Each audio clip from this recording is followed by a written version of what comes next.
معذوری کا عالم تھا، اس وقت آخری اسٹیج پر تھے. غالباً اس نے یہ سوال کیا کہ حضرت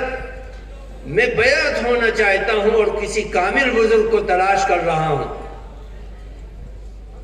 میں کس سے بیعت ہوں، میری نظر نہیں جمتی. تو حضرت نے سر اٹھایا اور اس کے گانے پر ہاتھ رکھا اور کہا پیارے، آج جو علماء موجود ہیں، اہل اللہ موجود ہیں، ان کو اپنا امام بنا لو. آنے والے کل اور آنے والے ٹائم میں یہ اہل اللہ بھی تمہیں نظر نہیں آئیں گے. آج حضرت کے ان مجاہدانہ کارناموں کو بیان کرنے والے، دیکھنے والے، سمجھنے والے، گفتگو کرنے والے، ان کے اخلاق، معاملات، مجاہدات کو پرکھنے والے یہ بزرگ موجود ہیں. موت برحق ہے، کل کو یہ بھی نہیں رہے گی، پھر یہ کاغذ رہ جائیں گے. اس لیے اللہ کے نبی صلی اللہ علیہ وسلم کا فرمان ہے کہ اپنے مرنے والوں کے اچھائیوں کو بیان کرو، کیونکہ دنیا میں اچھائی باقی رہے گی، اور یہ اچھائی جبھی باقی رہے گی جب اس اچھائی کو سمجھنے والے، پرکھنے والے، بیان کرنے والے موجود ہوں گے. میرے دوستو، اللہ تعالی حضرت کو صحت عطا فرمائے، توانائی، طاقت، ہمت عطا فرمائے. اب میں اس پروگرام کو مختصر کرتے ہوئے آگے چلتا ہوں، اور ہمارے درمیان میں ہماری اس مجلس کو رونق بخشنے والے، ہماری حوصلہ افزائی کرنے والے، ہمیں اس مجلس میں شرکت ان کی ہونا اس مجلس کی قبولیت کی نشانی ہے. میں بڑا ممنون و مشکور ہوں حضرت مولانا مفتی حبیب الرحمان صاحب خیر آبادی، استاذ، مفتی، صدر مفتی دارالعلوم دیوبند، جنہوں نے اپنے قلم سے اتنی خدمت کی ہے کہ اگر ان کی زندگی کے مہینوں کو تلاش کیا جائے تو قلم کے جملے اور فتوے زیادہ ہو جائیں گے، زندگی کے مہینے کم ہو جائیں گے. جن کے سامنے 2 سالوں بیٹھ کر جس نے فتاوی نویسی کو سمجھا، رسم المفتی کے اصول و ضوابط کو سمجھا، اور جنہوں نے افتاء کے فرائض کو سمجھنے کی کوشش کی، وہ اپنے علاقے کے تاج بن گئے. انہی تاجوں میں سے ایک بہترین تاج جو آپ کی اس مجلس کو رونق بخشنے والا ہے، کہاں راجستھان کو پار کر کے، یو پی کو پار کر کے، ہریانہ کو پار کر کے، دلی کو پار کر کے، بھوپال اور مدھیہ پردیش سے انہی کے شاگرد اور انہی کے لخت جگر حضرت مولانا مفتی ابوالکلام صاحب دامت برکاتہم بھی آپ کے اس اسٹیج کو رونق بخش رہے ہیں. اللہ تعالیٰ اس نورانی مجلس کو قبول فرمائے. یہ بار بار نہیں آتا موقع. اب میں انتہائی محبت کے ساتھ حضرت مولانا مفتی حبیب الرحمان صاحب، استاد الاساتذہ دارالعلوم دیوبند، درخواست کرتا ہوں کہ آپ اپنے بہترین نصائح سے اور منتخب جملوں سے ہم سب کو آگے کا راستہ متعین کرنے، اس راستے کو اپنانے کی دعوت اور ترغیب عطا فرمائیں.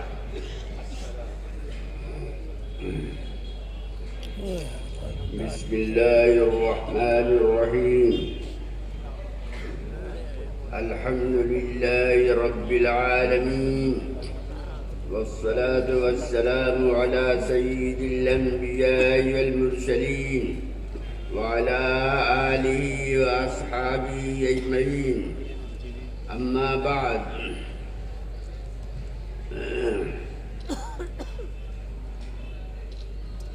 صدر محترم اور قابل قدر حضرات علماء کرام اور دور قریب سے آئے ہوئے تمام مخلصین محبین حضرات، آج کی یہ مبارک تقریب حضرت مولانا زاہد حسن صاحب رحمۃ اللہ علیہ کی سوانح پر لکھی ہوئی کتاب جس کو خوش نصیب عالم مولانا عبد الخالق ماجربی نے تعلیف فرمائی ہے، اس کے رسم اجرا کے اوپر یہ تقریب منائی جا رہی ہے۔ حضرت مولانا زاہد حسن صاحب رحمۃ اللہ علیہ دارالعلوم کے فاضل تھے، قاسمی تھے، بڑے جید الاستعداد تھے، صاحب صلاحیت تھے۔ اگر کسی بڑے مدرسے میں ان کو تدریس کی خدمت کا موقع ملتا تو بہت دور تک چمکتے، بہت نیک نام بنتے، لیکن اللہ تبارک تعالیٰ نے ان کے ذریعے سے دوسری اور بنیادی اور ٹھوس خدمت لی، اور وہ کیا؟ حضرت مولانا نے اپنے زہد و تقویٰ کی بنا پر اپنے پیر طریقت حضرت مولانا شاہ عبد القادر صاحب رائے پوری عبداللہ علیہ کے مشن کو زندہ کرنے کی کوشش میں لگے رہے۔ حضرت مولانا کا یہ خیال تھا کہ دیہاتوں کے اندر، گاؤں کے اندر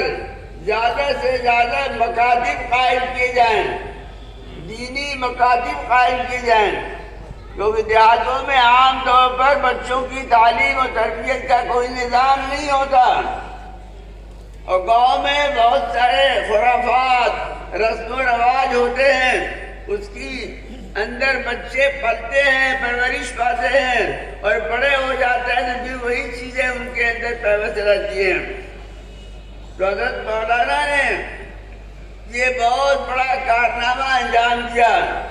ایک دو جگہ نہیں، مختلف گاؤں میں، مختلف دیہاتوں کے اندر انہوں نے دینی مکاتب قائم فرمایا، اور دینی مکاتب قائم فرما کر کے وہاں سے بدعات کو، وہاں سے خرافات کو، وہاں سے غلط رسموں کو دور کیا، اور دین اسلام کی صاف سیدھی سڑک پر بچوں کو لا کر کھڑا کیا، اور انہیں بتایا کہ دین کیا چیز ہے، دین کے فرائض کیا ہیں، دین کے واجبات کیا ہیں، نماز روزہ کیا چیز ہے، حلال کیا چیز ہے، حرام کیا چیز ہے، وہ ساری باتیں ان بچوں کے اندر تعلیم دینا شروع فرمائی۔ یہ بہت بڑا کام ہے میرے محترم بزرگوں، کسی بڑے مدرسے کا قائم کر لینا یہ کوئی اتنا کمال نہیں ہے جتنا چھوٹے مدرسوں کا قائم کرنا اور وہاں دین کی بنیادیں مضبوط بنانا جتنا مضبوط کام ہے، جتنا مشکل کام ہے، اتنا مشکل کام بڑے مدرسوں کو قائم کرنا نہیں ہے۔ تو مولانا نے یہ بنیادی کام کیا، اور ایسا کام کیا جو ضرب المثل، جیسا کہ خود ان کی زندگی متقیانہ زندگی تھی، صاحب تقویٰ تھے، اسی طریقے سے انہوں نے ان گاؤں کے اندر بھی اور ان دیہاتوں کے اندر بھی انہوں نے بچوں کے اندر دینداری پھیلانا شروع کی اور تقویٰ کی زندگی پھیلانا شروع کر دی۔ میرے محترم بزرگوں، یہ ایسی بنیاد ہے کہ جو قابل ستائش ہے، قابل تعریف ہے۔ اللہ تبارک تعالیٰ ان کے ان کارناموں کو قبول فرمائے اور ان کے نقش قدم پر ہم سب کو چلنے کی توفیق عطا فرمائے، سنت کے احیاء کی ہم سب کو توفیق عطا فرمائے، سنت کے طریقے پر چلنے کی، اکابر کے طریقے پر چلنے کی، اپنے مشائخ کے طریقے پر چلنے کی ہم سب کو توفیق عطا فرمائے۔ اللہ تبارک تعالیٰ اس مبارک مجلس کو قبول فرمائے، اس میں خیر و برکت عطا فرمائے، اس کو قبولیت سے نوازے۔ وآخر دعوانا ان الحمد للہ رب العالمین۔ جزاک اللہ، جزاک اللہ، جزاک اللہ۔ اللہ آپ کو سلامت رکھے اور عزت عطا فرمائے، اور دنیا کی عزت سے زیادہ آخرت کی عزت کے ہم سب محتاج ہیں۔ اللہ تعالیٰ آخرت کی عزت عطا فرمائے جس طرح دنیا میں عزت اللہ نے عطا کی ہے۔ میرے بزرگوں، ہماری اس مجلس کے اندر بہت سے ذمہ دار ساتھی اور اپنے علاقے کے روح رواں اور بہت متبحر علماء یہاں موجود ہیں۔ حضرت مولانا ہاشم صاحب دامت برکاتہم، مولانا آصف صاحب دامت برکاتہم، یہ دونوں حضرات جامعہ اسلامیہ کاشف العلوم ریڑھی تاج پورہ سے تشریف لائے ہیں۔ اللہ تعالیٰ ان کو خوب ترقی عطا فرمائے۔ اسی طرح ایک بہت بڑے ادارے معہد الاسلامی مانک مئو سے مولانا مفتی انعام اللہ صاحب، اسی طرح جناب قاری فاروق صاحب دارالعلوم دیوبند سے، قاری محمد منور صاحب دارالعلوم دیوبند سے، قاری صلاح الدین صاحب مظاہر العلوم سے، مفتی جاوید صاحب جو استاد ہیں، جوان استاد ہیں مدرسہ مظاہر العلوم سے، یہ حضرات آئے ہیں استقبالیہ کمیٹی سے، ان سب کا استقبال کیا جاتا ہے۔ میں اب اس پروگرام کو مختصر سے مختصر کرتے ہوئے میں درخواست کرتا ہوں ہمارے بزرگ اور بڑے مولانا ہاشم صاحب دامت برکاتہم جو استاذ بھی ہیں اور ناظم بھی ہیں، یہ مدرسہ کاشف العلوم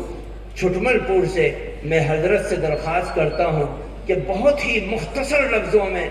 چند باتیں پیش فرمائے۔ اللہ تعالی ہم سب کے لیے عمل کو آسان فرمائے۔